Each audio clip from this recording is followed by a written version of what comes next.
I have moved 4 times in the last 5 years, and each time I have, the same question stared me in the face.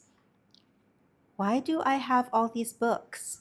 The collection behind me may not look like much, but I assure you, it is no joke to box them up, transport them from one location to another, and then rearrange them again in a way that satisfies my organizational standards. And since there may be another move in my future, I figured I might as well answer that question I keep asking myself. And what I came up with reflected a tension between the past and the future. So it was pretty appropriate that it came to me when I was in a kind of liminal headspace between a past home and a future home. The first reason I like to keep my books is the trophy aspect. Another reader once left a comment saying that her books are like hunting trophies for her. And while I absolutely get that, I prefer the imagery of the race shirt. I have friends and family members who like running 10Ks and half marathons, and they absolutely keep the shirt afterwards as a trophy of something that really took a lot of effort on their part to achieve. And I really feel the same way about books. I have run the course of each book from the starting line of the first page to the finish line of the last word, and I'm quite proud of that. So you can bet I'm keeping the shirt, or in my case, the book. And this also means that my collection is a snapshot of who I am as a reader. It reflects my reading journey so far, including many significant milestones from the past. The second reason is the sentimental value.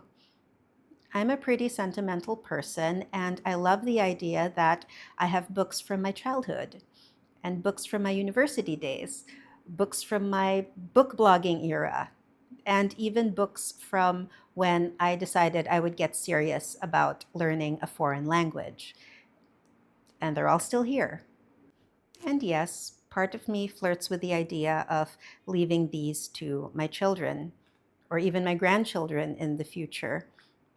I myself have mementos from my late grandparents, which I plan to have for the rest of my life and to pass on later. One of them, well, actually, two of them, are even books from my grandmother. One is a copy of the comedies of Shakespeare, which she used when she was in university, and another is her missal, her traditional missal from, I think, 1955. I'm not sure, I have to check it out. But I'm really glad I have these. Now, I happen to think that both the trophy aspect and the sentimental aspect are good reasons to have a book collection or a collection of anything. So, why am I feeling cognitive dissonance now? And again, there are two reasons, and let's start with the sentimental reason. I've romanticized the idea of showing my children and even my grandchildren my old copies. But the fact is that these old copies are so brittle that if my kids tried to read them, they would crumble in their hands. In fact, when I try to read them now, sometimes the covers just snap off. They're that old and they're mass market copies. The publishers kind of figured that the kids buying them needed them cheap because they were children buying them on an allowance, and that they did not really need them to last. And honestly, I would probably buy my own children new copies. Like, don't touch these. These are museum relics. So that kind of defeats the purpose of still keeping them. And the second reason for the cognitive dissonance is that I have had to admit to myself that another round of curating is now in order. This won't be the first time I have removed books from my collection. I have trimmed this collection before, sometimes aggressively so. And while there were decisions that I do regret, there were others that were absolutely the right call. And I'm glad that I am not still schlepping those books around with me, books that I will never reread again. And to be absolutely honest, I already know which books need to go. So why is it so hard to say goodbye? It's hard to say goodbye because the books I will be taking out of my collection are a tangible reminder of an intangible experience, which was really good.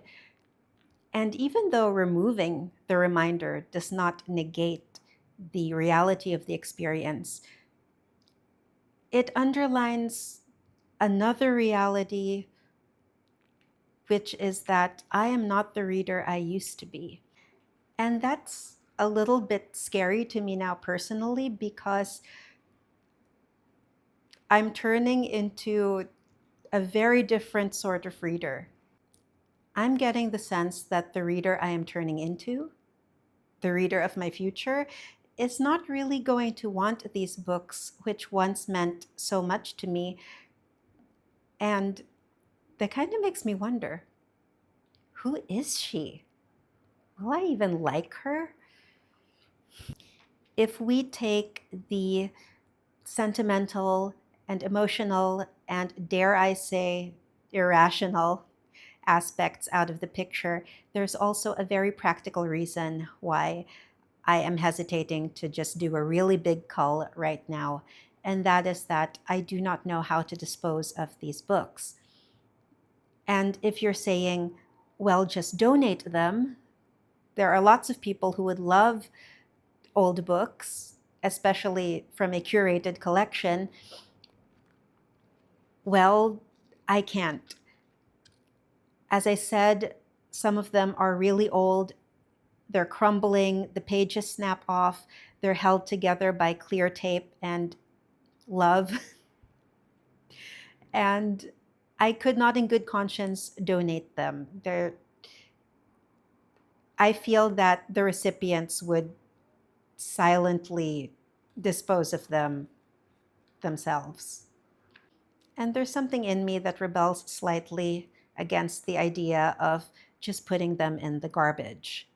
Now, I want to say that all of the copies that I am considering removing from my collection are not rare books. They are books by popular authors which still have millions of copies all over the world, which are still in print. It will be no great loss if my individual copies are lost. I just don't like thinking of them in the trash. And I'm sure a lot of other readers share this visceral reaction. If you have any tips on how to dispose of books which cannot be donated anymore, please let me know. The practical aspect aside, let's swing back to the idea of a collection as a snapshot of your reading life. Do you like keeping your books? Do you also consider your collection to represent you as a reader in a way? And if you're not a big collector, but do have some copies at home, chime in as well. What makes you keep a book and what makes you give a book away?